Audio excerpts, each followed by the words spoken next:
ده هو بيل، مغامر سابق فقد أحد سيقانه في قتاله مع أحد الشياطين، ودلوقتي عدى على الحادثة دي 8 سنوات، ولكن فضلت كوابيس الحادثة دي مصاحباه طوال الفترة دي. ودلوقتي هو عايش في قرية صغيرة في الريف، والعجيب إن برغم حالته دي إلا إن جميع من في القرية بيحبوه جدا وبيعتمدوا عليه في جميع الأشياء. زراعة ماشي، قتال وحوش ماشي، تدريس أطفال وجمع ثمار، وكل حاجة ممكن تخطر في بالك صديق الصدوق. بيل ده كان بيطمح للوصول لرتبة اس، ودي أعلى رتبة يمكن للمغامر إنه يحصل عليها، ولكن إصابته دي أنهت حلمه نهائيا. وتشاء الصدف بيل يلاقي طفلة صغيرة في الغابة، وساعتها بتصعب عليه فبيقرر إنه يربيها. ومن يومها قرر بيل إنه يدربها على حمل السيف. وبعد عدة سنوات من تدريبها بيتفاجئ بيل من موهبتها. البنت في وقت صغير بقت جاهزة إنها تشق طريقها للمغامرة، وهنا قرر بيل إرسالها لأكبر نقابة مغامرين في العاصمة. وتعدي الساعات والأيام والشهور والسنين في الكام ثانية دول عشان نتفاجئ إن أنجلين كبرت وأصبحت قادرة إنها تنضم للنقابة. وفي الليلة اللي بتسبق يوم رحيلها بيحضنها أبوها لآخر مرة قبل ما تمشي، وساعتها بتوعده أنجلين إنها تعمل كل اللي تقدر عليه من أجل حماية الضعفاء. بيجي تاني يوم وبيكون ده اليوم المقرر إنها تمشي فيه، وساعتها بيودعها أبوها بيقولها إن سلامة المغامر أهم من أي حاجة. إياكي تجازفي بنفسك يا بنتي أبدا، وأكنه بيقول لها ده الدرس اللي اتعلمته في حياتي، إياكي تكوني زيي أبدا. نروح بعد كده للعاصمة الملكية بقى، واللي بتكون بتتعرض لهجوم من أحد التنانين. ولكن وقبل ما التنين ده يعوز فسادا في المدينة بتظهر مجموعة من المغامرين، ومن شكلهم كده العيال دول محترفين في شغلهم. الأول بيوقفوا هجومه وبعدها على طول بيقيدوه بسحر ناري، وعشان أخيرا وليس آخرا ساحرة قلوب الشباب، أقوى مغامرة في المدينة، بتقسمه نصين بهجوم واحد بس. يا نهار أبيض يا جدعان. فعمك ده من شدة اندهاشه وبيقول شفت يا صاحبي البنت الجامدة دي عملت إيه؟ قسمت التنين لوحدها بضربة واحدة. ده وربنا مغامرين الرتبة إيه ما عملوهاش. يا عم اسكت اللي تسمعنا، دي صاحبة الرتبة اس، الفتاة المحاربة أنجلين. انت بتقول ايه يا عم انت؟ والله زي ما سمعت كده يا ابني. البنت كان من ثواني بتقول باي باي. يعني انت يا عمنا سايب ان البنت كبرت في اول دقيقتين في الفيديو وزعلان انها وصلت للرتبة اس في كام ثانية؟ يا صديقي صدقني الوقت بيجري بس انت اللي مش واخد بالك. وهنا فستنا دي بتقول لها يخرب بيتك يا بت، ايه الجمدان ده؟ مستعجله قوي كده ليه على الاجازه دي؟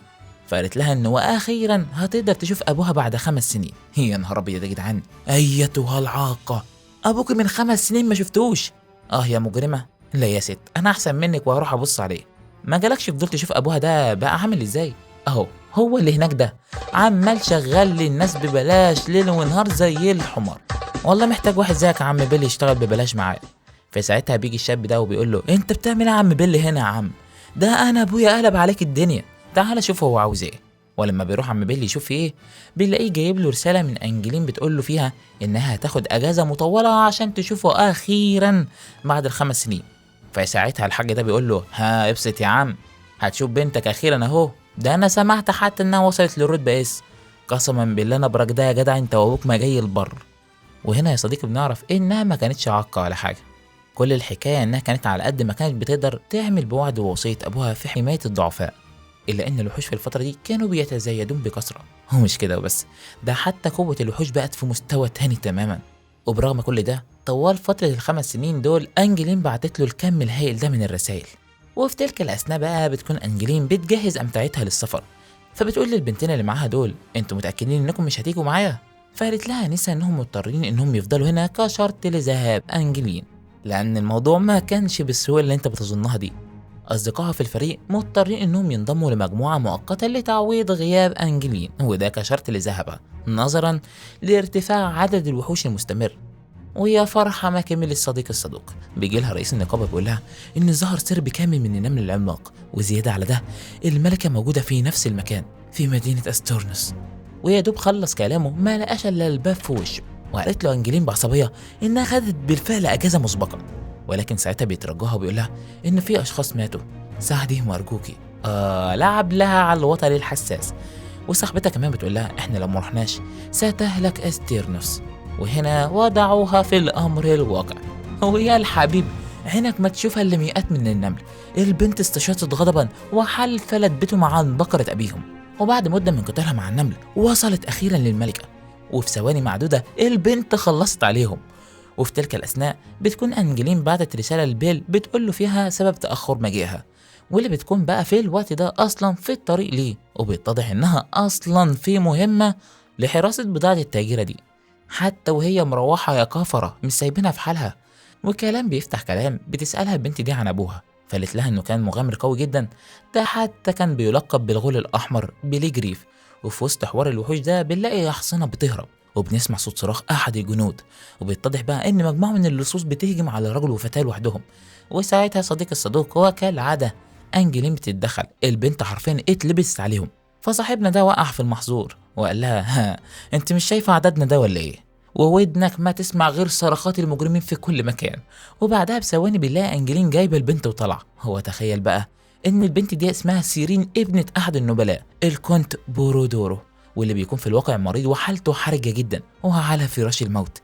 والبنت لما عرفت الخبر ده هرعت إليه مع حارسها الوحيد، وحصل اللي حصل، ودلوقتي هي في وضع لا تحسد عليه. عشان توصل لأبوها محتاجة لما يفوق ال4 أيام مشي، ولكن في وضع أبوها ده من المرجح إنها مش هتقدر تلحقه. وتخيل الحبيب تكون في الوضع ده هتتصرف ازاي؟ تكون متخير هل تكمل طريقك وتشوف ابوك اللي بقالك 5 سنين ما شفتوش، ولا تساعد الشخص اللي قدامك وتخسر فرصة لقاء ابوك اللي مش عارف ممكن تتكرر امتى دي؟ الموضوع صعب صح؟ ولكن ده كان الوضع اللي اتحطت فيه أنجلين. وعلى الرغم من انها تحترق شوقا للقاء ابوها، الا انها اختارت مساعدة بنت ما تعرفهاش، املا فقط في مساعدتها على ملاقاة والدها المريض اللي ربما تكون سببا في انقاذه. ومن جديد أنجلين بعتت لبيل رسالة بتقول له فيها على كل اللي حصل معاها. والعجيب بقى إن بيكون فرحان جدا إنها بتبذل كل جهدها في مساعدة الناس، وفي الوقت ده بيجوا مجموعة من الصغار دول عشان ياخدهم في مغامرة، وده كتدريب يعني وكده. المهم بعد خروجهم بنشوفه بيوجه شوية نصايح لبيته، وده أكبرهم ومفادها يعني إنه يستخدم حواسه لرصد البيئة المحيطة. وبالفعل بعد استخدامه لحاسة السمع رصد صوت الرياح، واللي بيدل على عدم وجود أي خطر بالقرب، وكمان صوت جريان الماء واللي بيدل على وجود مصدر مياه بالقرب. واخيرا بيشم بيته ريحه طيبه، فبيقول له بيل ان دي نبته رزيانه الشيطان، واللي بتنمو في اماكن وجود المياه النقيه فقط. وانت عارف يا صديقي ده بيعني ايه؟ فعلا يا صديقي زي ما توقعت كده، ان المياه الموجوده بجوار النبته دي صالحه للشرب. لا لا لا لا يا بيل، عجبتني الحته دي بصراحه، ولكن معلش ده اسم على منتو تدوا النبته بالمواصفات دي؟ غريب امرك يا شعب اليابان والله. المهم بعدها بيل بيخليهم يجمعوا النبتة دي، وفي أثناء الوقت ده بقى سرح عمنا بيل بذكرياته، وافتكر ساعتها الوقت اللي كان بيعلم فيه أنجلين وهي صغيرة، وساعتها بيحس بخيبة أمل كبيرة بأن بنته وصلت للرتبة اس في وقت قياسي، بينما هو مجرد رجل واهم فاشل. عشان بعدها بلحظات بيقول لنفسه لا يا بيل ما تقولش كده، لو ما كنتش رجعت للقرية دي ساعتها ما كنتش هتقابل أنجلين أبدا. ولكن في وقتها بيقطع تفكيره صوت صراخ احد الاطفال، وبيطلع ان في احد الوحوش كان قريب منهم. الوضع خطر جدا على بيته والطفل، ولكن سرعان ما بيتحرك بيل وفي لمح البصر يا صديقي فتك بالوحش نهائيا. يخرب بيت العظمه يا جدعان. انا اسف يا بيل مش همدحك تاني ابدا. ونرجع تاني بقى لأنجلين اللي بتكون بتستريح بعد انتهاء مهمتهم، وكالعادة بتكون زعلانة جدا بسبب عدم تمكنها من مقابلة بيل بعد تلك السنوات. وتقول لها نيسا انت ما طلعتيش خسرانة من الحوار ده ولا حاجة، يعني بفضل انقاذك لبنت كنت قدرت تكوني صلة مع نبيل واسع التأثير زي ده. ولكنها بتقول لها انها مش مهتمة بالمناصب ولا حاجة، انا فرحانة بس للقاء سيرين بوالدها. حد يقتل البنت دي؟ ما يا ست أنجلين ما كلنا فرحانين والله معاكي، ولكن يعني انت ما سمعتيش عن قوة العلاقات قبل كده.